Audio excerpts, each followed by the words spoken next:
Here we have a new 2023 Ford Expedition. This one comes in the King Ranch trim level in the Agate black metallic paint. And then we have Java Del Rio perforated leather interior. Our powertrain consists of a 3.5 liter twin turbocharged V6 mated to a 10-speed automatic transmission. And this is the cream of the crop for the Ford Expedition. And coming around the front end here, absolutely stunning. LED daytime running lights, LED headlamps, and LED fog lights. The lights don't flash like that. That's just how my camera's picking it up. But I love the styling here. I love the grille here. And the Agate black just looks really super, super refined, along with this kind of King Ranch light tan front bumper here. Quite beautiful.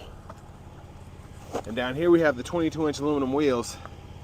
And I love how they look on this Expedition because where the vehicle's so large, the 22s don't look too big. They look just right on here. And we get passive keyless entry on all 4 doors. Power door lock controls, memory seat controls. We have our power folding mirrors with blind spot monitors. Power mirror controls are here, rear window lock. We have one touch up and down for the driver and front passenger. And then regular power windows for the rear. And love the look of this door panel. Tons of storage, 2 bottle holders, and of course we get that Bang & Olufsen sound system. And we can fold our rear seats here. Headlamp controls, fog light controls, adjustable pedals. So they're still in this 23 Expedition if you all are wanting that. And then we have an electronic parking brake, pull to engage, and then hit the brake, press down to disengage. Power tilt and telescoping steering wheel. And here's our power driver seat with power lumbar support.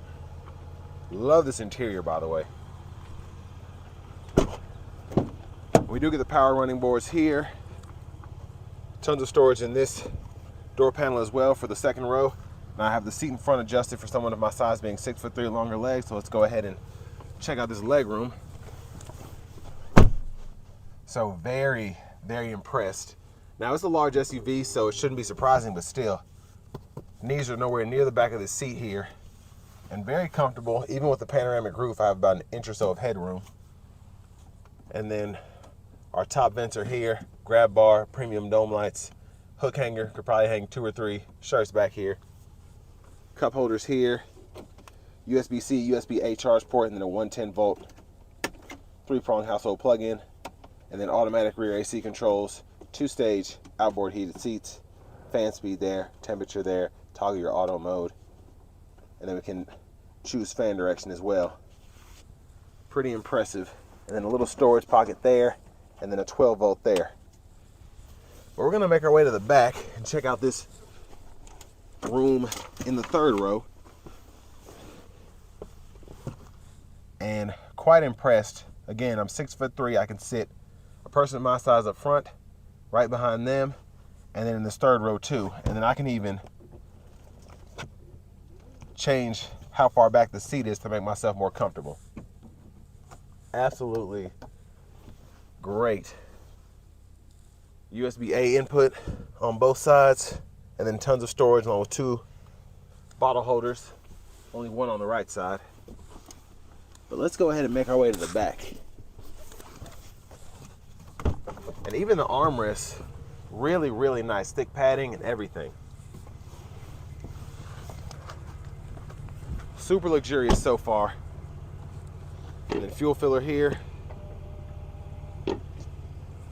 As we make our way around to the back end, LED tail lights. Love the exhaust. Then our spares underneath there as well. And huge shout out to Ford, Lincoln, and Franklin for allowing me to review this Expedition King Ranch.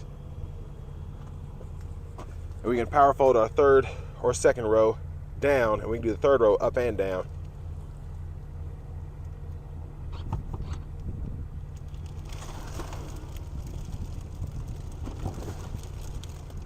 So as you can see, it's really easy to fold it flat down here because there's so much space between the third row and the second row. So absolutely impressive. And then I'll have all this additional space for storage. And then if I have 5 people, I can still fit that 5th person back here with no issue. Then we can hook stuff on here as well. Another 12 volt. And I love that we have this pocket on the side here if we want stuff in the cargo space, but we don't want it rolling around. Just nothing that I can complain about so far. Just really useful and very luxurious. Now for the second row seats, of course you can power tumble them from the back, but from here, you can lift it up if you want to get to that third row. You can fold it flat if you need extra room for storage. And then you can also grab the bar here, because this will be a little tougher, but scoot it back and forth by grabbing that underneath.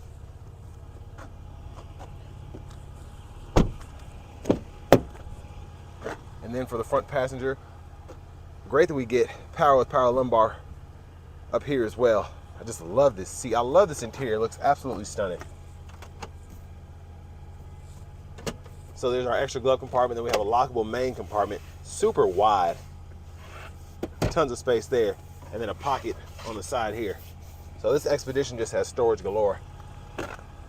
And then taking a look at this window sticker, you don't want to pause anywhere. You can see the features that come on here, and there are plenty. And for this sticker price, there better be. Right at $86,810.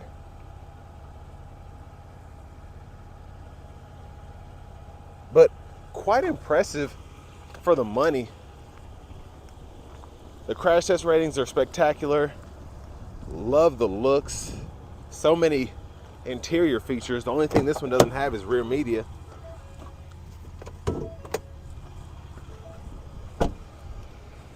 But there's nothing that a tablet can't fix, and you can save that extra money. There's that 3.5 liter EcoBoost V6.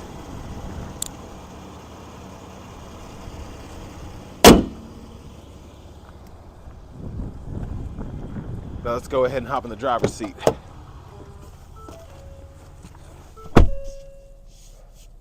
Nice thick padding and a rather large, it seems, leather wrap steering wheel, which I really like it. Feels like it should be in an F-150, but love that. Over here to the radio, we do get AM, FM, along with XM radio. And then we also have Bluetooth audio, wireless Apple CarPlay, and wireless Android Auto. We can go through our bands here. And then we have the shortcuts here, so when you have things set up, it'll be easy to go to your navigation screen. Just click that, pull that up, Bluetooth, click that, and then back to the radio. So pretty easy to use, and if you ever need everything, you have all of your shortcuts here, and then you can hit the top left and you can pull up your controls and actual settings. So you scroll through there. You have access to the Ford Assistant, the hotspot for the Wi-Fi. General settings are going to be here, and there's quite a bit there. Driver assistance is going to be a little bit there, and this is where you would actually go between adaptive cruise and normal cruise. Lane centering, you have to toggle all that through the screen, but if you're like me, I like my stuff the same, so I usually leave it on adaptive cruise with lane centering, and I never have to change it.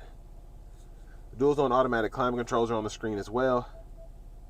All touch screen. If you want to pull up where the fan speed is going, hit that button. You can close the vents off, choose where you want the airflow to come from, and then for fan speed, you just adjust that there, and then you can go up and down and then minimize that. Heated steering wheel toggle. You get 3-stage heated cool front seats, so scroll up or tap up for heat, and then scroll down or tap down for the cooled seat. And then you get 3-stage auto mode. Go through that there. So like I said, even though it's all touchscreen, it's pretty easy to use, and the system is so responsive that it's really not a big issue.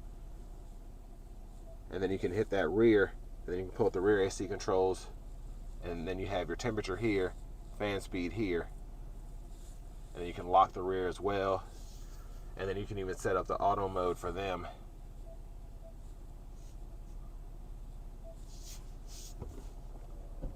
Now there's our backup camera. Nice big picture up top with guidelines that follow you, and it's really clear too. Then you have the 360 view below that.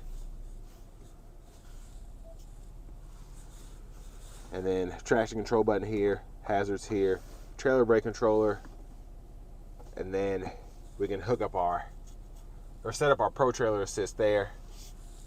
12 volt wireless charging pad, USB-A, USB-C input, a little more storage down there, and then you can close all that off, and then you just push it to open it back up. But I love how this wood grain looks and feels. Absolutely stunning.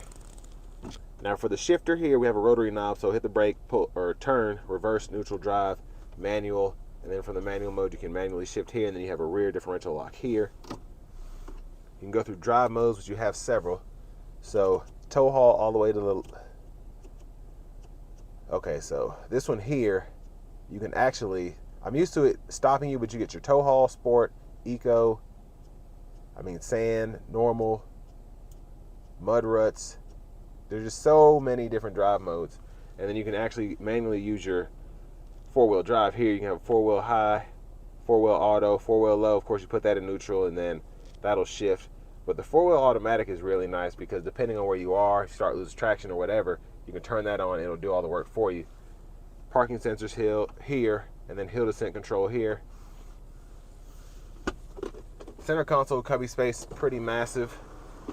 Removable tray there, 12 volt, tons and tons of space. And I like that you can move this anywhere. And then you have the change holder here as well. And then if you even want to put your driver's license and a credit card in here, you can do that. So you pretty much get everything with this. And then here we have our sunroof controls. We can tilt here. We can one-touch slide that open. Sunglasses holder here while that's opening. And then we can actually hit it one more time and open it all the way up. And we can close that. Universal garage door transmitter there. There's a view of the back seat from up here. There's tons of sunroof. Now to the left side of the steering wheel, we have our cruise control. So like I said, for adaptive, you have to go on the screen to set that up. And you can toggle that there, set. Lane keep assist on and off. Gap adjust for the cruise. Volume controls, voice recognition. And then this serves for your Bluetooth. And then this goes through your track list or radio station favorites here. And then you can use all of this up here to go through the digital gauge cluster. So tire pressure is there. And then you can just go back, or if you want to go all the way back to the menu button. Like how easy this is to use. Just all the way around. So I like to keep it on the trip fuel and then look at fuel economy. Here's our push button start. Now no heads up display here, but not really a big deal because you have this right here and everything you need is right in front of you. And here's our key fob with remote start.